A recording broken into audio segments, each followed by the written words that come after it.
प्रश्न 27। लोहे का एक टुकड़ा लंब वृत्तीय बेलन के रूप में है जिसका व्यास 1.5 मीटर और लंबाई 3.5 मीटर है। टुकड़े का आयतन ज्ञात करें। इस टुकड़े को पिघलाकर एक छड़ के रूप में बनाया गया है जिसका आधार 5 सेंटीमीटर भुजा वाला वर्ग है। छड़ की लंबाई ज्ञात करें। तो यहाँ पे लोहे का टुकड़ा जो है लंब वृत्तीय बेलन के रूप का है, तो लिखेंगे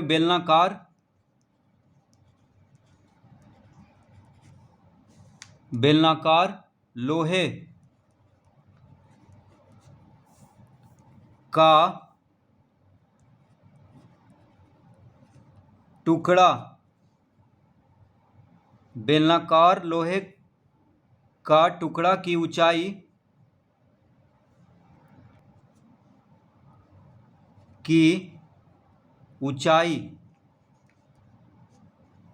तो ऊंचाई को h से लिखते हैं।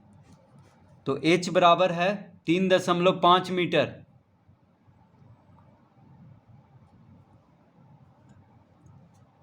तीन दशमलव पाँच मीटर। तो यहाँ पे देखिए कह रहा है कि लोहे का एक टुकड़ा लंब वृत्तीय बेलन के रूप में है जिसकी लंबाई 3.5 मीटर है। तो लंबाई को ही यहाँ पे ऊंचाई कहेंगे क्योंकि बेलनाकार लोहा है, तो लंबाई कहें या ऊंचाई कहें एक ही बात है। तो यहाँ पे ऊंचाई लिखेंगे क्योंकि सूत्र पे बैठाने में आसानी होगा। तो बेलनाकार लोहे का टुकड़ा की लंबाई या ऊंचाई कुछ भी लिख सकते हैं। तो बेलनाकार लोहे के टुकड़ा की ऊंचाई हो गया 3.5 मीटर। तो 3.5 मीटर यानी 35/10 मीटर हो जाएगा। दशमलव हटाएंगे तो एक पे एक शून्य देंगे बटा में, ठीक है। तो 35/10 हो गया। अब 5 से कट रहा है, 5 दूना 10, 5 7 35 यानी कितना आ गया 7/2 मीटर। तो बेलनाकार लोहे का टुकड़ा की ऊंचाई हो गया 7/2 मीटर। कॉमा देंगे। अब व्यास कितना दिया हुआ है, तो बेलनाकार लोहे का टुकड़ा का व्यास जिसका व्यास है 1.5 मीटर, तो लिखेंगे व्यास। तो व्यास को d से लिखते हैं। तो d बराबर है 1.5 मीटर। 1.5 मीटर। तो बेलनाकार लोहे का टुकड़ा का व्यास है 1.5 मीटर। तो जब व्यास दिया हुआ है तो त्रिज्या ज्ञात कर लेंगे। तो लिखेंगे अतः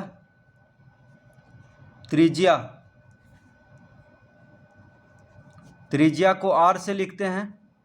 तो त्रिज्या बराबर हो जाएगा d/2, यानी व्यास का आधा होता है त्रिज्या, तो व्यास है d, तो त्रिज्या हो जाएगा d/2 यानी व्यास का आधा होता है। तो व्यास को 2 से भाग दे देंगे। तो d कितना है 1.5/2 कर देंगे, ठीक है। तो त्रिज्या ज्ञात हो जाएगा 1.5/2, तो हो जाएगा 15/2 गुना 10। दशमलव हटाएंगे तो 10 आ जाएगा बटा में, क्योंकि दशमलव के बाद एक अंक है। तो 15/2 गुना 10 लिख लेंगे मीटर। अब देखिए 5 से कट रहा है, 5 दूना 10, 5 तिया 15, तो आ गया 3/2 गुना 2 4, 3/4 मीटर। तो बेलनाकार लोहे का टुकड़ा की त्रिज्या कितना आ गया 3/4 मीटर। तो व्यास दिया हुआ था तो उससे त्रिज्या ज्ञात कर लेंगे। तो त्रिज्या मालूम हो गया, ऊंचाई दिया हुआ है। तो अब हम इसका आयतन निकाल लेंगे, लोहे का आयतन यानी बेलनाकार लोहे का टुकड़ा का आयतन।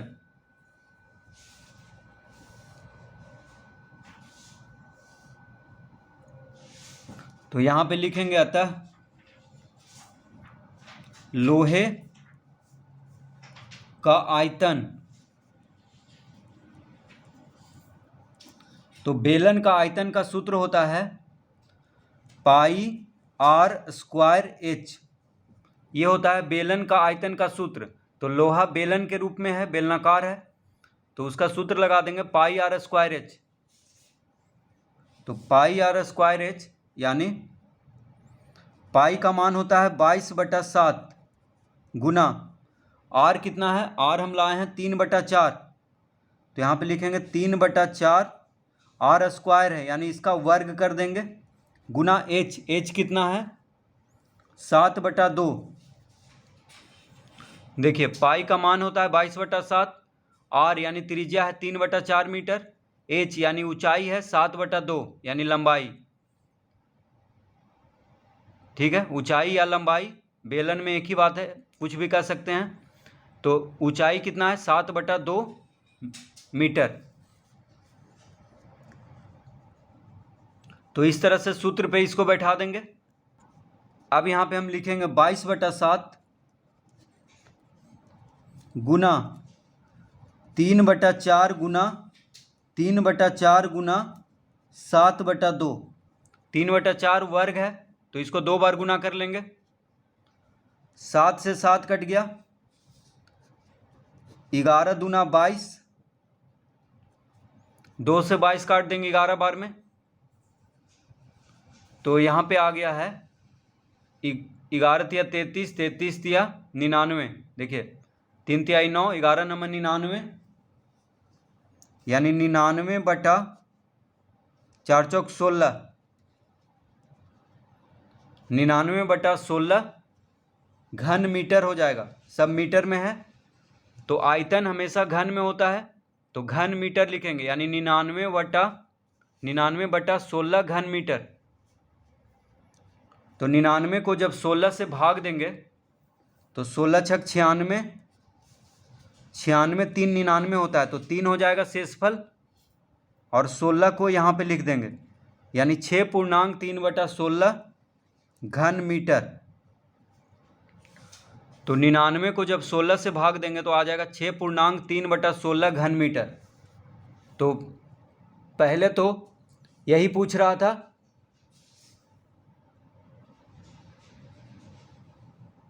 कि लोहे के टुकड़े का आयतन ज्ञात करें, तो लोहे के टुकड़े का आयतन आ गया है 6.3/16 घन मीटर, तो एक उत्तर आ गया है।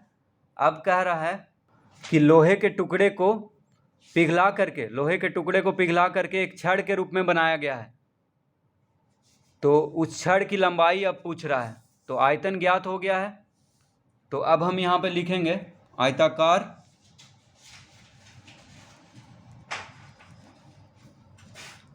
छड़ की लंबाई को L से लिखते हैं, तो आयताकार छड़ की लंबाई है 5 सेंटीमीटर। ठीक है, आयताकार छड़ की लंबाई है 5 सेंटीमीटर। कैसे लंबाई हुआ, तो कह रहा है यहाँ पे कि इस टुकड़े को पिघला करके एक छड़ के रूप में बनाया गया है जिसका आधार 5 सेंटीमीटर भुजा वाला वर्ग है। तो यहाँ पे कह रहा है जिसका आधार 5 सेंटीमीटर भुजा वाला वर्ग है। वर्ग में क्या होता है, लंबाई चौड़ाई बराबर होता है, और छड़ है यानी घनाभ के रूप में है। ठीक है, लेकिन उसका जो आधार है वो वर्ग के रूप में है, तो वर्ग का मतलब हो गया कि लंबाई चौड़ाई बराबर। वर्ग में क्या होता है, लंबाई चौड़ाई बराबर होता है, तो इसीलिए छड़ की लंबाई 5 सेंटीमीटर हो गया और छड़ की चौड़ाई भी 5 सेंटीमीटर हो जाएगा। तो आयताकार छड़ की लंबाई बराबर 5 सेंटीमीटर, इसको हम मीटर में बदल लेंगे तो हो जाएगा 5/100 मीटर। सेंटीमीटर को मीटर में बदलने के लिए 100 से भागा देते हैं, क्योंकि 1 मीटर में 100 सेंटीमीटर होता है, तो 5/100 मीटर हो जाएगा। 5 से 100 कट जाएगा 20 बार में, यानी कितना आ गया 1/20 मीटर। तो आयताकार छड़ की लंबाई हो गया 1/20 मीटर, कॉमा देंगे। उसी तरह आयताकार छड़ की चौड़ाई को 20 से लिखते हैं, तो चौड़ाई बराबर हो जाएगा 1/20 20 मीटर, क्योंकि लंबाई और चौड़ाई दोनों बराबर होगा, क्योंकि छड़ का जो आधार है वह वर्ग है, तो वर्ग में लंबाई चौड़ाई बराबर होता है। तो लंबाई 1/20 मीटर, चौड़ाई भी 1/20 मीटर हो जाएगा। अब यहाँ पे हम लिखेंगे प्रश्नानुसार, प्रश्नानुसार यानी प्रश्न से क्या कह रहा है, तो प्रश्न से कह रहा है कि लोहे के टुकड़े को पिघला करके छड़ के रूप में बनाया गया है, तो दोनों का आयतन तो बराबर ही होगा, क्योंकि आयतन नहीं बदलेगा। जो लोहे के टुकड़े का आयतन होगा वही छड़ का आयतन होगा। तो यहाँ पे लिखेंगे प्रश्नानुसार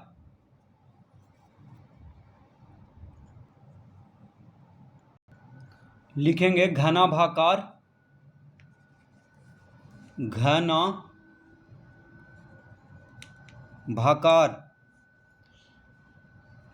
छड़ का आयतन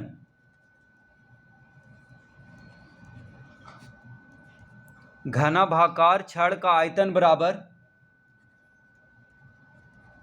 बेलनाकार लोहे का आयतन।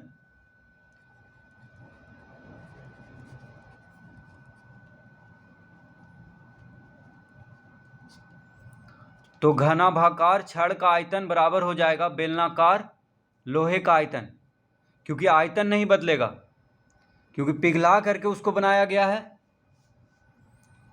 ठीक है, तो दोनों का आयतन बराबर होगा। तो घनाभ का आयतन का सूत्र होता है, घनाभ छड़ कैसा है, घनाभ के जैसा है, तो घनाभ का आयतन का सूत्र होता है L into B into H, यानी लंबाई गुना चौड़ाई गुना ऊंचाई। तो L into B into H बराबर हो जाएगा।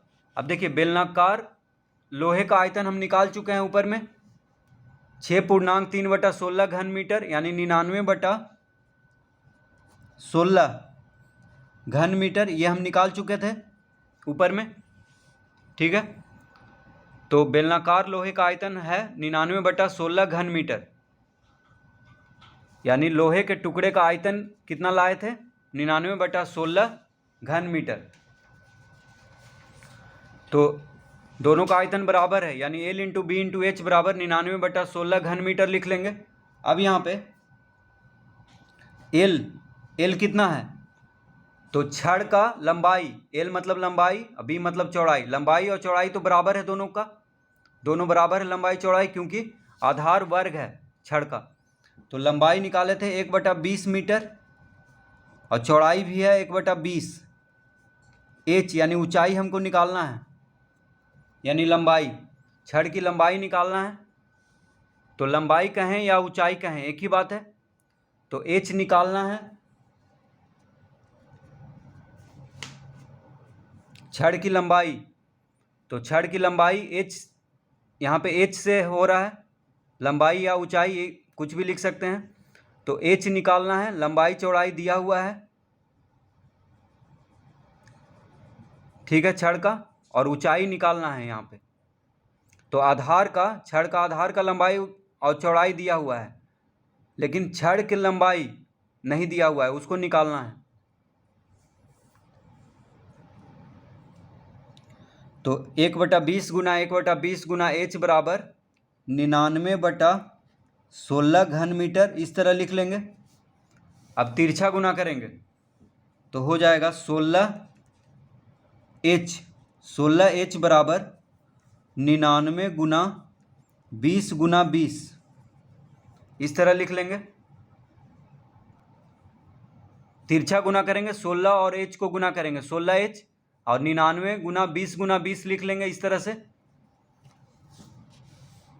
तो H बराबर हो जाएगा, अतः H बराबर 99 गुना 20 गुना 20 बराबर, ये H बराबर 99 गुना 20 गुना 20/16। 16 जो है H के साथ गुना में है, तो 16 को जब बराबर के दाएं तरफ लाएंगे तो भागा में हो जाएगा। अब देखिए काट लेते हैं इसको, 4 चौक 16, 4 पचे 20, 4 पचे 20, तो कितना आ गया, 5 × 5 = 25, 25 × 99 हो जाएगा 2475 मीटर। यानी छड़ की लंबाई हो जाएगा 2475 मीटर। तो छड़ की लंबाई ज्ञात हो गया है, यानी 2475 मीटर का वह छड़ होगा, यानी लंबा। तो लिखेंगे अतः छड़ की लंबाई, यही पूछ रहा है, छड़ की लंबाई बराबर 2475 मीटर। तो इस तरह से इसको हल करेंगे।